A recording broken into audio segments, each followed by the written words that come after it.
అదే RTV app వార్తల్ని క్షణాల్లో చదివే అవకాశం ఉంటుంది. ఒక న్యూస్ పేపర్, ఒక టెలివిజన్ ఛానల్ మీ చేతుల్లో ఎప్పుడూ ఉంటాయి.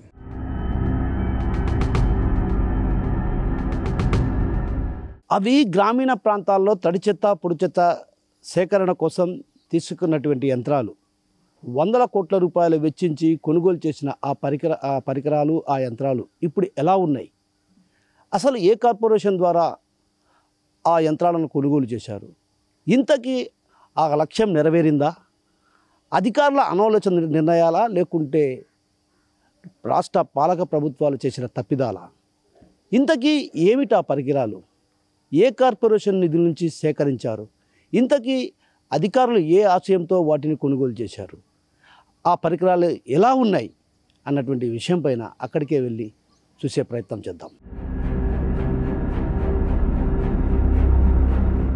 కడప జిల్లా మహిళా ప్రాంగణంలోని ఈ నిరుపయోగంగా ఉన్న వెహికల్స్ అన్నమాట. ఎస్సీ ఎస్టీ బీసీ కార్పొరేషన్ల ద్వారా 2019 ముందర చంద్రబాబు నాయుడు, నరేంద్ర మోడీ స్వచ్ఛ భారత్ కింద అప్పుడు కేంద్ర ప్రభుత్వ నిధులతో ఈ వెహికల్స్ అన్నీ తీసుకోవడం జరిగింది. ఈ తీసుకున్న వెంటనే కలెక్టరేట్లో ఇవన్నీ కూడా లబ్ధిదారులకు పంచాలి, కడపను సుందరంగా తయారు చేయాలి, మురికి కుంపంలో ఉండే కడపను సింగపూర్లో తయారు చేయాలని అప్పుడు ప్రభుత్వం ఈ వెహికల్స్ అన్నీ కొని తెలుగుదేశం ప్రభుత్వం కలెక్టరేట్లో ఉంచడం జరిగింది. అప్పుడు సార్వత్రిక ఎన్నికలు రావడంతో కొత్తగా 2019లో జగన్మోహన్ రెడ్డి ప్రభుత్వం రావడంతో ఆయన చంద్రబాబు నాయుడు చేసిన పథకాలన్నీ పక్కన పెట్టడంలో భాగంగా వేల కోట్ల రూపాయలు ఖర్చు పెట్టి తీసిన ఈ వెహికల్స్ అన్నిటినీ నిరుపయోగంగా దాదాపు 3-4 ఏళ్ళు కలెక్టరేట్లో లబ్ధిదారులకు పంచకుండా ప్రజాధనం దుర్వినియోగం చేయడం జరిగింది వైఎస్సీపీ ప్రభుత్వం. అవి వైసీపీ ప్రభుత్వం పోయి ఇప్పుడు తెలుగుదేశం గవర్నమెంట్ రావడం జరిగింది. అక్కడ కలెక్టరేట్లో ఇవన్నీ కూడా పత్రికల్లో రావడం ద్వారా జిల్లా అధికారులు ఇవన్నీ కూడా లబ్ధిదారులకు పంచి కడపలో చెత్త చెదరం లేకుండా పరిశుభ్రంగా ఉంచి ఈ వాహనాలు ఉపయోగపడే అవకాశం ఉన్న నగరపాలక సంస్థ అధికారులు కానీ కలెక్టర్ ఆఫీస్ జిల్లా యంత్రాంగం కానీ పట్టించుకోకుండా కలెక్టరేట్లో ఉన్న ఈ వాహనాలను తీసుకొచ్చి మారుమూల రామరాజుపల్లిలో ఉండే మహిళా ప్రాంగణంలో దాచిపెట్టడం జరిగింది. వేల కోట్ల రూపాయలు ప్రజలు కట్టిన పన్నులతో గత తెలుగుదేశం ప్రభుత్వం స్వచ్ఛ భారత్ కింద ఇవి కడప నగరాన్ని, కడప జిల్లాను సుందరంగా తయారు చేయడానికి ఈ చెత్త బండ్లను తీసుకురావడం జరిగితే ఈ వైసీపీ ప్రభుత్వంలో నిర్లక్ష్యానికి గురై వేల కోట్ల రూపాయలు వృధా చేయడం జరిగింది.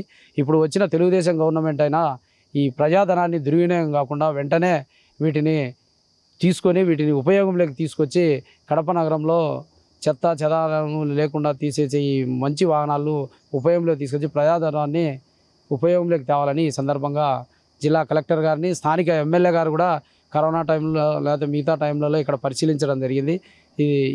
ఈ మహిళా ప్రాంగణం అయితే ఎన్టీఆర్ గారు స్థాపించిన అలా ఈ వెహికల్స్ కూడా ఆమె చూడడం జరిగింది. వీటన్నిటి కూడా ఆమె జిల్లా కలెక్టర్ గారితో ప్రభుత్వంతో మాట్లాడి ఉపయోగంలోకి తేవాలని ఈ సందర్భంగా ఎమ్మెల్యే గారికి, జిల్లా కలెక్టర్ గారికి ఈ సందర్భంగా విజ్ఞప్తి చేస్తుంది. ప్రభుత్వము నా ఎస్సీలు, నా మైనార్టీలు, నా బీసీలు అంటాను గొప్పలు చెప్పుకుంటూ, కానీ పేద ప్రజలకు ఉపాధి చూపించుకోకున్నట్ల ఈరోజు వందలాది ఆటోలు కానీ, చెత్త పొడి చెత్త వేరు చేసే ఆటోలు కానీ, జేసీపీలు కానీ, క్రొక్లైన్లు కానీ, ఇక్కడ ఉండే ట్రాక్టర్లు కానీ మొత్తం ఇవన్నీ మూలపడేసినారు. ఎందుకంటానంటారంటే గత ప్రభుత్వంలో తీసుకున్నావు కాబట్టి అని ఇవన్నీ మూలకు పెట్టడం జరిగింది. కానీ ఇప్పుడైనా ప్రస్తుతానికి నిరుద్యోగులుగా వేల మంది ప్రజలు ఉన్నారు. వేల మందిని గుర్తించి ఎస్సీలు, ఎస్టీలు, బీసీల్లో వాళ్ళైతే చదువుకున్న పిల్లలు, సర్టిఫికెట్లు ఉండేవాళ్ళు ఉన్నారు. వాళ్ళందరికీ ఇచ్చి ఉపాధి చూపించాలంటానంటానని సిఐటిగా మేము విజ్ఞప్తి చేస్తున్నాం. ఎందుకంటానంటానంటే ఉపాధి లేక వేరే దేశాలకు, వేరే రాష్ట్రాలకు, వేరే ప్రాంతాలకు పోయి పనిచేస్తున్న కార్మికులకు ఇక్కడే ఉపాధి చూపించి ఇది తడి చెత్త పొడి చెత్త వేరు చేసే మార్గంలో రైతులకు కూడా సేంద్రియ వ్యవసాయానికి రైతులకు చాలా పెద్ద ఎత్తున ఉపయోగపడుతుంది. రైతులకు సారవంతమైన ఎరువు ఏర్పాటు అవుతుంది. ఇలాంటిది తక్షణమే ఇవన్నీ మండలాల వారీగా ప్రజలకు డెలివరీ చేసి వాళ్ళను ఉపాధి లేని ప్రజలందరికీ ఉపాధి కల్పించాలంటానని విజ్ఞప్తి చేస్తున్నాం. ఇక్కడ మీరు గమనిస్తుంటే మనకు అర్థం అవుతుంది ప్రజాధనం ఎంత దుర్వినియోగం అవుతుంది అనే విషయాన్ని కూడా మనం గమనించాలి.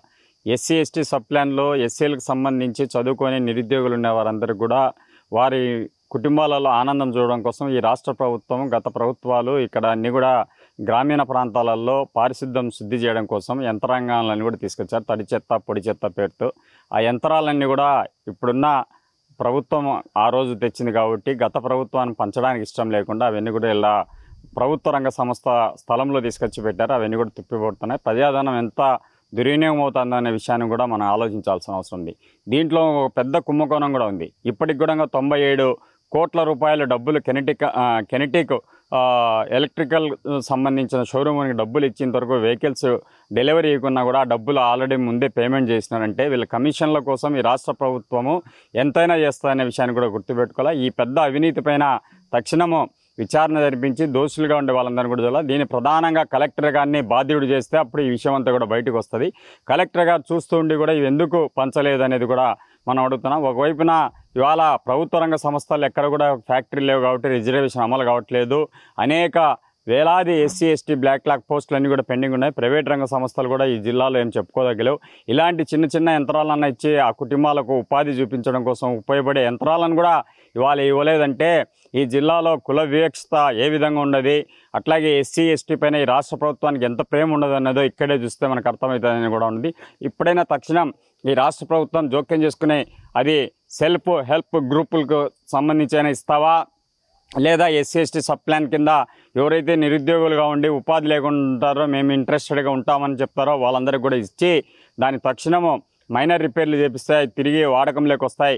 ఈ విధంగా చేయకపోతే అప్పుడున్న అధికారులు ఎస్సీ కార్పొరేషన్ ఈడీ కానించి మొదలు పెట్టుకొని అందరినీ కూడా విచారణ జరిపించి వాళ్ళ దగ్గర నుంచి ఆర్ఆర్ యాక్ట్ ప్రకారం శాలరీ రికవరీ చేస్తే అప్పుడు మరొక అధికారి ఈ విధంగా చేయకుండా ఉంటారని మేము భావిస్తున్నాం.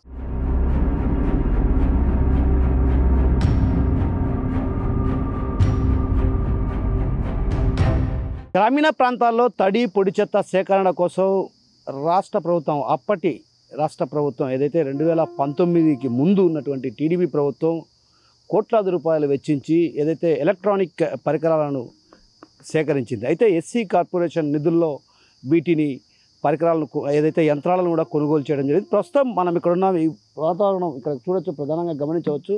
ఏదైతే తడి చెత్త పొడి చెత్త సేకరణ కోసం సేకరించినటువంటి యంత్రాలు ఇవన్నీ, వీటిలో భాగంగానే ఎక్కడైనా గ్రామీణ ప్రాంతాల్లో చెత్త పేరుకపోతే తొలగించేందుకు కూడా అటు యంత్రాలను ఏదైతే ప్రొక్లైన్ల ద్వారా మట్టిని తొలగించి అదేవిధంగా దాంట్లో ఉన్నటువంటి వ్యర్థాలను బయటికి తీసే ప్రయత్నంలో భాగంగా ఈ పరికరాలన్నింటినీ కొనుగోలు చేశారు. ప్రస్తుతం ఈ పరికరాలు ఒక రకంగా తుప్పు పట్టిన పరిస్థితి ప్రధానంగా కనిపిస్తుంది. మరోవైపు ఏదైతే ట్రాక్టర్లను కూడా పెద్ద ఎత్తున కొనుగోలు చేశారు. అయితే కొనుగోలు చేసినటువంటి నేపథ్యంలో ట్రాక్టర్కి సంబంధించి ఏవైతే పరికరాలు ఉన్నాయో వాటిని కూడా దొంగలించారంటే అటు ఇక్కడ పరికరాలకు ఏ స్థాయిలో రక్షణ ఉందో అనేది మనం అర్థం చేసుకోవచ్చు. అదేవిధంగా అధికారుల అనాలోచిత నిర్ణయాల కారణంగా అటు పెద్ద ఎత్తున ఏదైతే దొంగలు కూడా ఇక్కడ ఉన్నటువంటి యంత్రాలకు సంబంధించినటువంటి పరికరాలు కూడా తస్కరించినటువంటి పరిస్థితి ప్రధానంగా కనిపిస్తుంది. మరోవైపు దొంగలించినటువంటి విషయం కూడా ప్రధానంగా మనం చూడొచ్చు. ఇక్కడ ట్రాక్టర్కు బ్యాటరీ కూడా లేని పరిస్థితి, అంటే ఓ రకంగా దొంగలు ఏ స్థాయిలో ఇక్కడికి వచ్చి దొంగలించకపోతున్నారో కూడా మనం అర్థం చేసుకోవచ్చు. అయితే అధికారుల అనాలోచిత నిర్ణయాల కారణంగానే ఇలాంటి పరిస్థితులు ఉన్నటువంటి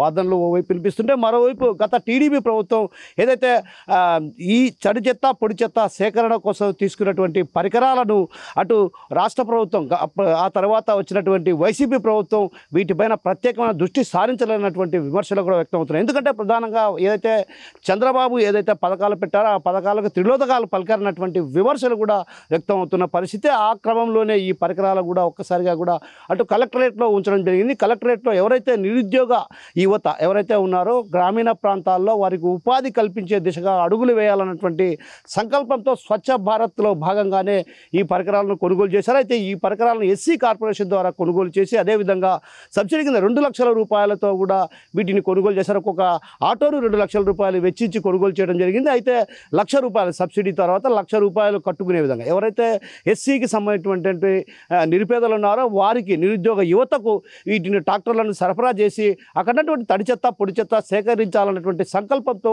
అప్పటి రాష్ట్ర ప్రభుత్వం ఏదైతే 2019లో కన్నా ముందున్నటువంటి రాష్ట్ర ప్రభుత్వం వీటిని కొనుగోలు చేసింది. అయితే కొనుగోలు చేసిన తర్వాత కూడా వైఎస్ జగన్ సర్కార్ రావడంతో కూడా అటు చంద్రబాబుకు సంబంధించినటువంటి ఏదైతే పరికరాలు ఉన్నాయో వాటన్నిటినీ కూడా పంపిణీ చేయకుండా అక్కడ మూలన పడేసిన పరిస్థితి. మూలన చేరుకోవడంతో కూడా ఒక్కసారిగా ఈ ప్రాంతంలో కడప కలెక్టరేట్లో ఉన్నటువంటి ఈ పరికరాలను అప్పుడు మీడియా కావచ్చు ఇతరత్ర ప్రజలు కూడా వీటిని గమనిస్తారన్నటువంటి ఉద్దేశంతో ఇక్కడ కడప నగరంలో ఉన్నటువంటి మహిళా ప్రాంగణం ఏదైతే ఎన్టీఆర్ మహిళల కోసం ప్రత్యేకించి నైపుణ్య శిక్షణ ఇచ్చే క్రమంలో భాగంగా మహిళా ప్రాంగణాన్ని కూడా ఏర్పాటు చేయడం జరిగింది. ఆ మహిళా ప్రాంగణంలో ఈ పరికరాలన్నింటినీ కూడా ఉంచడంతో ఇక్కడ చుట్టూ ఎవరైతే రక్షణ లేని పరిస్థితి, ఒక రకంగా మహిళా ప్రాంగణంలో ఆ వాచ్మెన్లు ప్రజలు కూడా లేని పరిస్థితి, సిబ్బంది కూడా లేని పరిస్థితి. అలాంటి పరిస్థితి నేపథ్యంలో ఇక్కడ ఒక్కసారిగా కూడా అటు చుట్టూ కూడా కాంపౌండ్ వాళ్ళు లేని పరిస్థితి. ఇలాంటి పరిస్థితి నేపథ్యంలో పరికరాలు తుప్పుపట్టడంతో పాటు ఏవైతే పరికరాలకు సంబంధించి అత్యంత యంత్రాలకు సంబంధించి ప్రధానంగా యంత్రాలు ఏవైతే ఉన్నాయో యంత్రాలకు సంబంధించి వాటి అతే కీలకమైనటువంటి పరికరాలు అటు బ్యాటరీ కావచ్చు ఇతరత్ర ఏవైతే ఉన్నాయో వాటన్నిటిని కూడా దొంగలించిన పరిస్థితి. అంటే ఒక రకంగా ప్రభుత్వ అధికారుల అనాలోచిత నిర్ణయాలను చెప్పాలో లేకుంటే రాష్ట్ర ప్రభుత్వం చేసినటువంటి దురాగతాలను చెప్పాలో కానీ మొత్తానికి మాత్రం 100 కోట్ల రూపాయలు విలువ చేసే యంత్రాలు మూలన పడడంతో పాటు వాటికి ఉన్నటువంటి సంబంధించినటువంటి పరికరాలు కూడా ఎత్తుకెళ్ళినటువంటి పరిస్థితి. ఏదైతే రాష్ట్ర ప్రభుత్వం అత్యంత ప్రతిష్టాత్మకంగా తడి చెత్త పొడి చెత్త సేకరణ కోసం తీసుకున్నటువంటి ఈ పరికరాలు ఇలా మూలన పడడంతో కాబట్టి అటు యంత్రాలు కూడా మూలన పడిన పరిస్థితి. యంత్రాలు మూలన పడినటువంటి నేపథ్యంలో కూడా అటు పరికరాలు కూడా ఏవైతే ఉన్నాయో వీటిలో పరికరాలు కూడా ఎక్కడా కనిపించిన పరిస్థితి కనిపిస్తుంది. ప్రధానంగా వీటికి ప్రధాన కారణం గత ప్రభుత్వం కావచ్చు, అంతకుముందున్నటువంటి ప్రభుత్వం కావచ్చు, ప్రస్తుత టీడీపీ ప్రభుత్వం హయాంలోనే వీటిని కొనుగోలు చేసి తీసుకురావడం జరిగింది. అయితే వీటిని పంపిణీ చేయడంలో కొంత జాప్యం జరిగింది. అధికారులు కూడా వీటిని పంపిణీ చేయకపోవడంతో దాదాపు కోట్ల రూపాయల ఏదైతే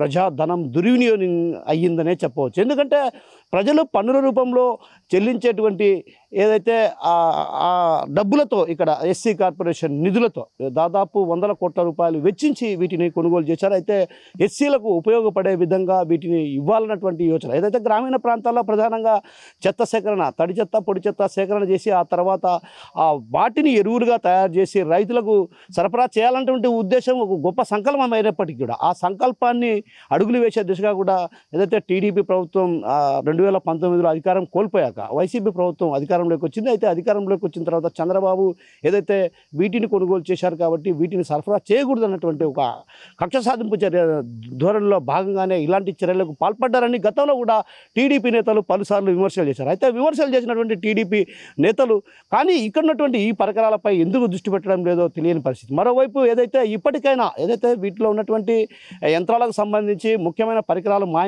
మాయమైపోయినటువంటి నేపథ్యంలో కూడా అధికార యంత్రాంగం కావచ్చు, అదేవిధంగా జిల్లా కలెక్టర్ ప్రత్యేకమైన దృష్టి సారించాల్సినటువంటి అవసరం ఎంతైనా ఉంది. ఎందుకంటే 100 కోట్ల రూపాయల ప్రజాధనం దుర్వినియోగం అవుతున్నటువంటి పరిస్థితుల నేపథ్యంలో కూడా అటు టీడీపీ ప్రభుత్వం కూడా వీటిపైన ప్రత్యేకమైన దృష్టి సారించాలి. ఏదే అరాకొరా రిపేర్లు చేసి వీటిని గ్రామీణ ప్రాంతాల్లో పంచాయతీలకు కేటాయిస్తే మాత్రం ఖచ్చితంగా రానున్న రోజుల్లో వీటి ద్వారా తడి చెత్త పొడి చెత్త సేకరణతో పాటు రైతులకు ఎరువును కూడా అందించే అవకాశాలు లేకపోలేదన్నటువంటి భావనలు వినిపిస్తుంది. ఆ క్రమంలోనే ఆ దిశగా కూడా రాష్ట్ర ప్రభుత్వం కావచ్చు, అదేవిధంగా జిల్లా కలెక్టర్ ప్రత్యేకమైన దృష్టి సారించి వీటిని మరమ్మతులు చేసి ఏదైతే యంత్రాలకు సంబంధించి పరికరాలు ఏవైతే లేవో వాటిని తిరిగి పరికరాలను అమర్చి నిరుద్యోగ యువతకు ఎవరైతే ఉపాధి ఉద్యోగ అవకాశాలు లేక గల్ఫ్ దేశాలకు వెళ్ళి జీవనోపాధి కోసం అష్టకష్టాలు పడుతున్నటువంటి పరిస్థితి. అలాంటి పరిస్థితి నేపథ్యంలో ఆ గ్రామీణ ప్రాంతాల్లో ఉన్న ఏదైతే నిరుద్యోగ యువతకు వీటిని సరఫరా చేసి వీటిని పంపిణీ చేసి తడి చెత్త పొడి చెత్త సేకరిస్తే మాత్రం ఖచ్చితంగా రానున్న రోజుల్లో నిరుద్యోగ యువతకు బాసటగా నిలిచినట్టు అవుతుందన్నటువంటి భావన వినిపిస్తుంది. అయితే ఆ దిశగా రాష్ట్ర ప్రభుత్వం అదేవిధంగా జిల్లా కలెక్టర్ చొరవ చూపుతారని ఆశిద్దాం. కెమెరా పర్సన్ హరితో కిషోర్, RTV, కడప నుంచి.